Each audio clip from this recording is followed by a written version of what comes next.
the ultimate goal that these people have in mind is the goal to create a one world government run by the banking industry, run by the bankers, and they're doing it in sections. The European currency, the euro, and the European Constitution is one part of it.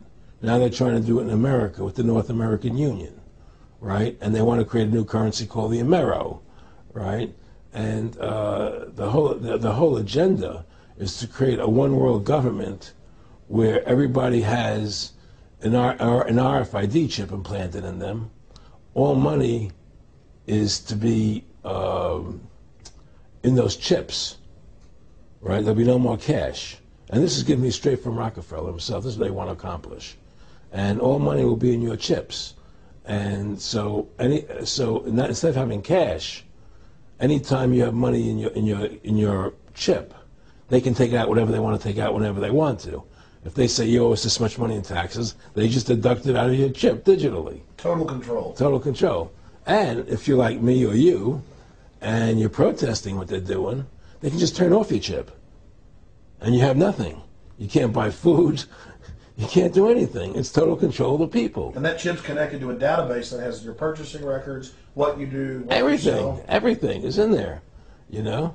And so they want a one world government controlled by them, everybody being chipped, all your money in those chips, and they control the chips, and they control the people. And you become a slave. You become a serf to these people. That's their goal. That's their intentions. Eric, can you be specific about when you met Rockefeller, how it happened in these discussions?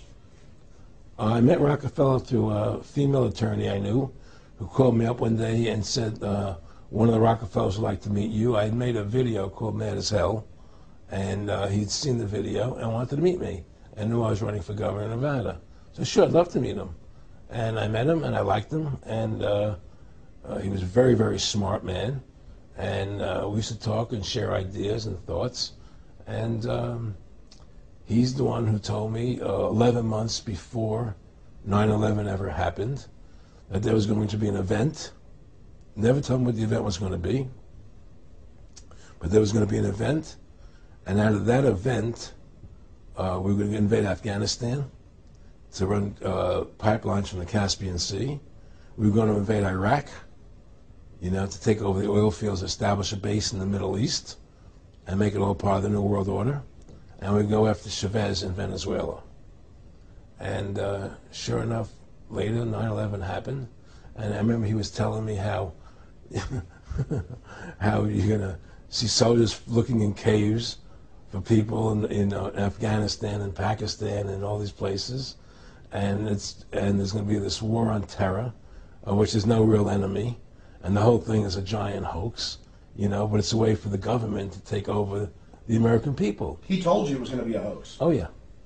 Oh, yeah. There's no question. He says, there's going to be war on terror. And he's just laughing. There's no... Who are we fighting? I mean, why do you think 9/11 happened and then nothing's happened since then? Do you think that our security is so great here that these people who pulled off 9/11, who were able to, can't knock down another plane? Come on, it's ridiculous. 9/11 was done by people in our own government and our own banking system to perpetuate the fear of the American people into subordinating themselves to anything the government wants them to do. That's what it's about, and to create this war, this endless war on terror. And that's why and that was the first lie. And the next lie was going into Iraq, you know, to get Saddam Hussein out with his weapons of mass destruction. That was the next lie. Now, specifically, this was a little over 6 years ago?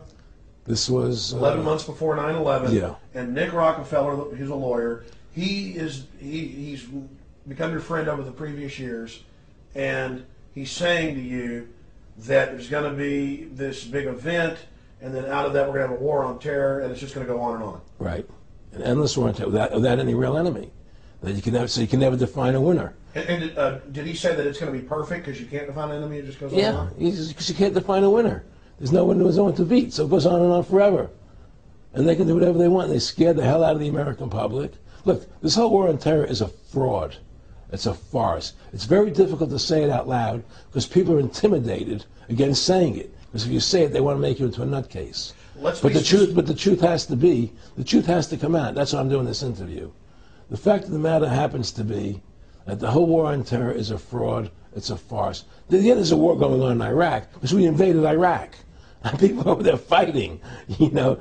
But the war on terror, it's a joke, you know. And until we discover what really happened on 9/11, and who was responsible for 9/11, because that's where the war on terror emanates from. That's where it comes from. It was 9/11 that allowed this war on terror to begin. And until we get to the bottom root of 9/11, the truth of 9/11, we'll never know about the war on terror. Aaron, you said that he was, and I think it's important, and I know this about the Rockefellers from Dr. Dennis Cuddy and many others who literally, you'll be 20 years old in a lunch line at college, and there's David Rockefeller. And they're experts at recruiting and getting what they call players, and that clearly he was, I want to make it specific and just get you to reiterate what you said last night about you got 30% of the vote, you were having an effect, you made mad as hell, they knew that you'd started the Constitution Party, they knew that you were somebody who was taking action and getting things done, you'd already made some big films, had a lot of other successes, right. So they were trying to recruit you, and didn't it come down to the point of, hey, we are here to recruit you, and don't worry, your chip's going to say, don't mess with us. You know, this guy's don't touch. Yeah, yes, that did happen. Now, I was definitely being recruited, but it's more subtle than that. Well, in your words, just go through the process, and then what he said. Well, what it is remember, we were friends, and we used to go to my house a lot. We'd have dinner, we'd talk, and he'd tell me about business investments, how you get involved in, you know, or they would help me with this business investment or that business investment. And was I interested in joining the Council on Foreign Relations? You know, I would have to get a letter to join them, but was I interested in that? And, you know, just stuff, you know, leading you on. And I used to say to him that I never really did that because that wasn't where I was coming from. You know, as much as I like you, Nick, you know, your ways and my ways, we're on the opposite side of the fence. You know, I don't believe in enslaving people. You know, and he would come back with, "Oh, I do." Or? Well, it would be more like it's better for them. Well, it's more like, you know, how do I put it? It was like,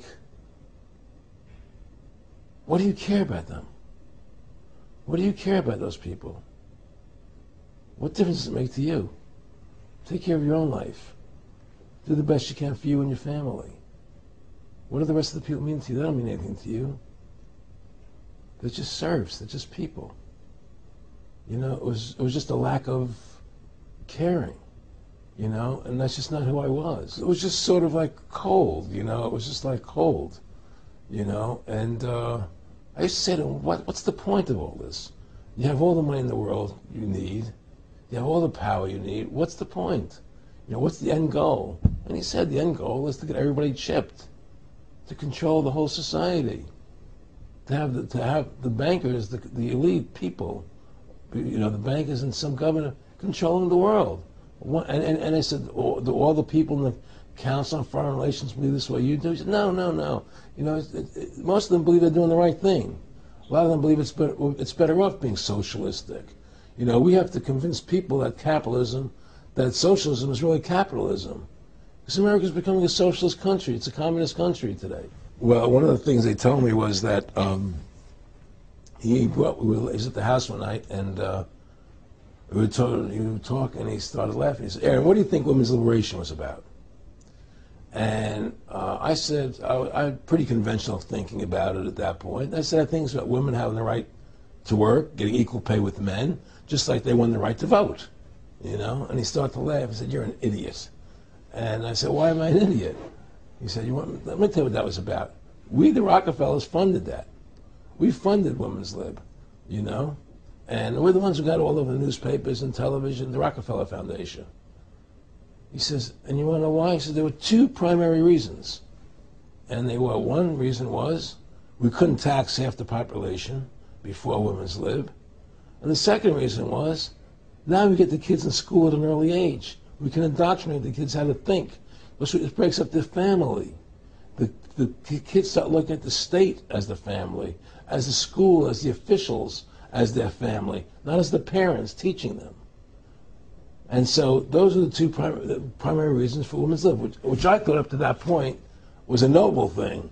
You know, when I saw their intentions behind it, where they were coming from when they created it, the thought of it, I saw the evil behind what I thought was a noble adventure.